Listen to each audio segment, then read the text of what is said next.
Ezekiel അധ്യായം 47. ദേവാലയത്തിൽ നിന്ന് നീർച്ചാൽ. പിന്നെ അവൻ എന്നെ ദേവാലയ വാതിൽക്കലേക്ക് തിരികെ കൊണ്ടുവന്നു. അതാ, ദേവാലയ പൂമുഖത്തിന്റെ അടിയിൽ നിന്ന് കിഴക്കോട്ട് വെള്ളം ഒഴുകുന്നു. ദേവാലയത്തിന്റെ ദർശനം കിഴക്കോട്ടാണ്. ദേവാലയ പൂമുഖത്തിന്റെ വലത്തുഭാഗത്ത് ബലിപീഠത്തിന് തെക്കുവശത്ത് അടിയിൽ നിന്ന് വെള്ളം ഒഴുകിക്കൊണ്ടിരുന്നു. പിന്നെ അവൻ എന്നെ വടക്കേ പടിപ്പുരയിലൂടെ പുറത്തു കൊണ്ടുവരികയും കിഴക്കേ പടിപ്പുരയിലേക്ക് പുറത്തുകൂടെ നയിക്കുകയും ചെയ്തു. വെള്ളം തെക്കുവശത്തുകൂടെ ഒഴുകിയിരുന്നു.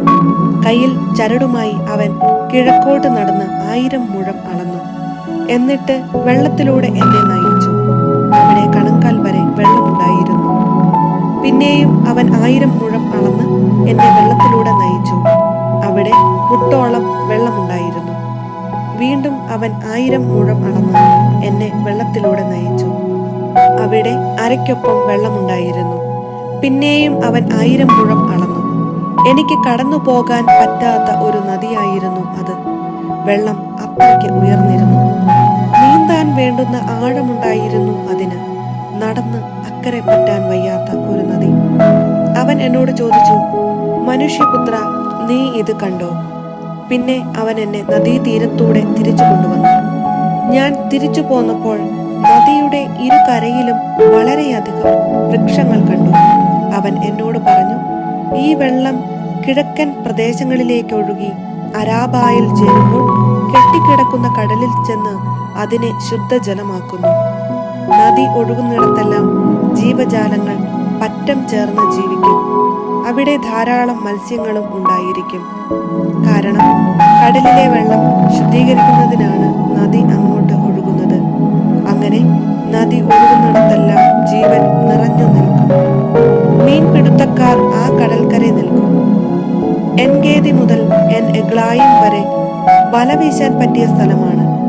അവിടെ മഹാസമുദ്രത്തിലെ പോലെ വിവിധ തരം മത്സ്യങ്ങൾ ഉണ്ടായിരിക്കും. എന്നാൽ നദിയുടെ സമീപത്തുള്ള ചേറ്റുനിലങ്ങളും ചതുപ്പുനിലങ്ങളും ശുദ്ധമാക്കപ്പെടുകയില്ല.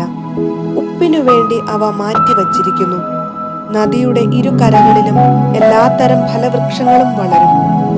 അവയുടെ ഇലകൾ വാടിക്കൊഴിയുകയോ അവ ഫലം നൽകാതിരിക്കുകയോ ഇല്ല. അവയ്ക്ക് വേണ്ട ജലം വിശുദ്ധ സ്ഥലത്തു നിന്ന് ഒഴുകുന്നത് കൊണ്ട് മാസം തോറും പുത്തൻ ഫലം പുറപ്പെടുവിക്കും. അവയുടെ ഫലം ഭക്ഷണത്തിനും ഇലകൾ രോഗശമനത്തിനും ഉപകരിക്കുന്നു. ദേശത്തിന്റെ അതിരുകൾ. ദൈവമായ കർത്താവ് അരുളി ചെയ്യുന്നു, ഇസ്രായേലിന്റെ 12 ഗോത്രങ്ങൾക്കിടയിൽ നീ ദേശം വിഭജിക്കുന്നത് ഇപ്രകാരമായിരിക്കണം.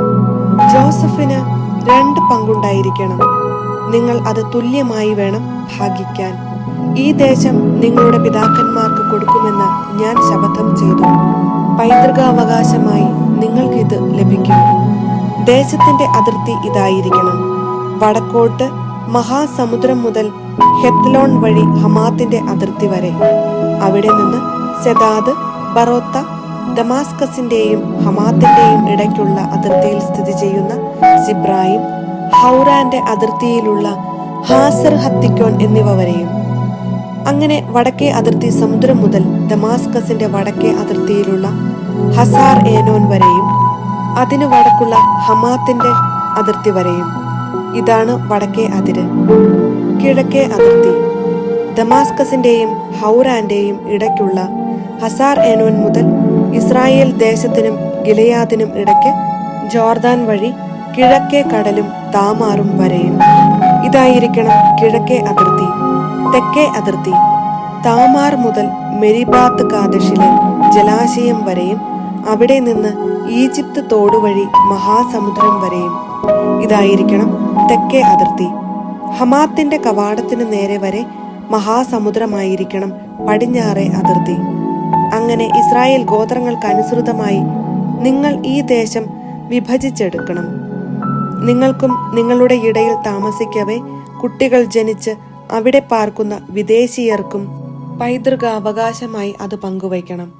അവർ നിങ്ങൾക്ക് സ്വദേശീയരായ ഇസ്രായേൽ മക്കളെ പോലെയായിരിക്കണം.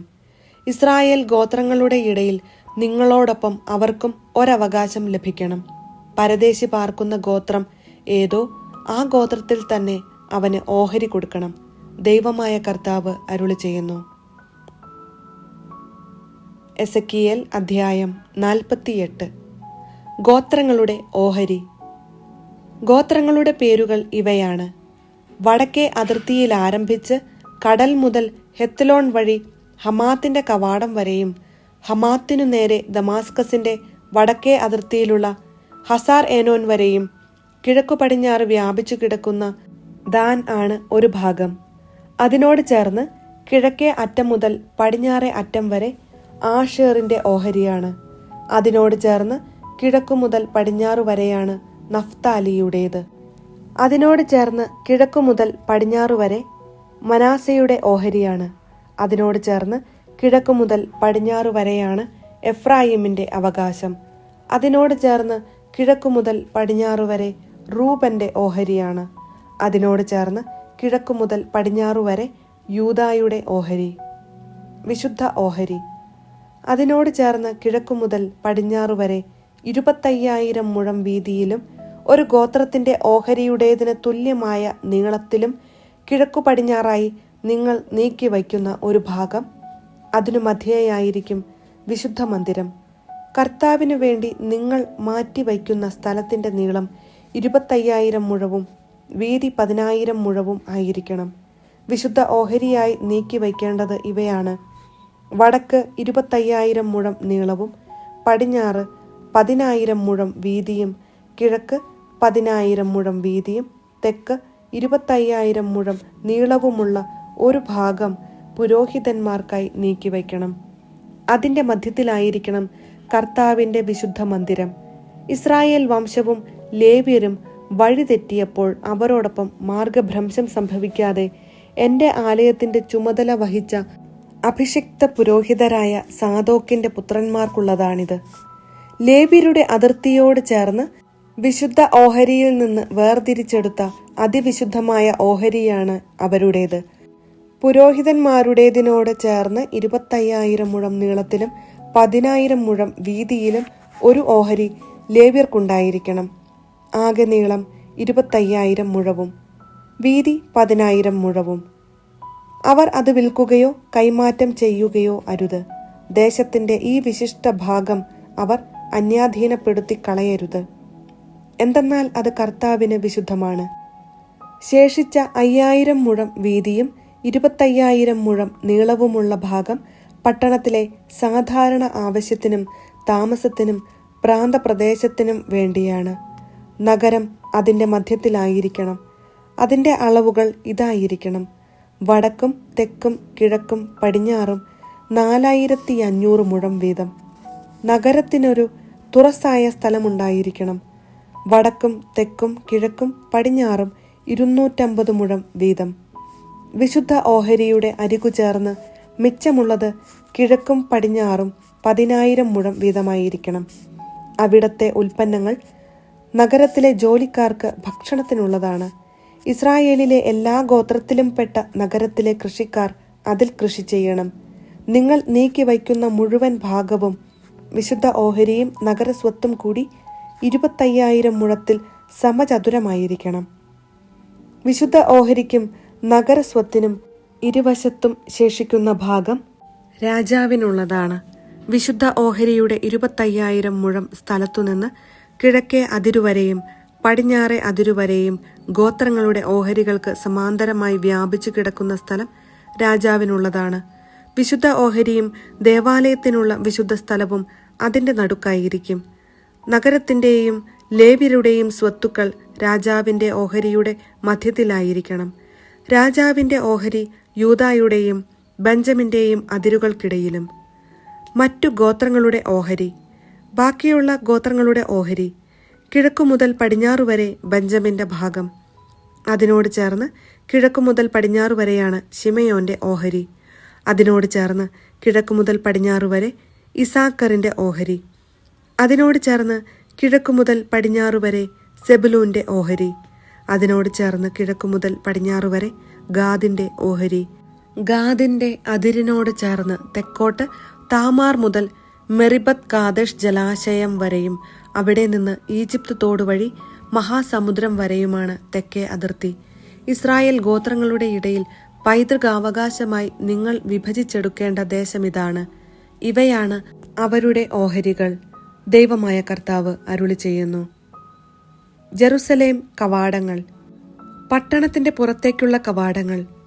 4500 മുഴം നീളമുള്ള വടക്കുവശത്ത് 3 കവാടങ്ങൾ.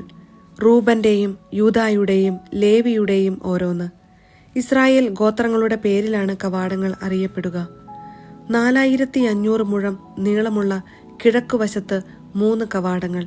ജോസഫിന്റെയും ബെഞ്ചമിന്റെയും ദാനിന്റെയും. 4500 മുഴം നീളമുള്ള തെക്കുവശത്ത് 3 കവാടങ്ങൾ. ശിമയോന്റെയും ഇസാക്കറിന്റെയും സെബുലൂന്റെയും. 4500 മുഴം നീളമുള്ള പടിഞ്ഞാറ് വശത്ത് 3 കവാടങ്ങൾ. ഗാദിന്റെയും ആഷേറിന്റെയും നഫ്താലിയുടെയും. നഗരത്തിന്റെ ചുറ്റളവ് 18,000 മുഴമായിരിക്കണം. ഇനിമേൽ നഗരത്തിന്റെ പേര് യാഹ്വേ ഷാമ എന്നായിരിക്കും.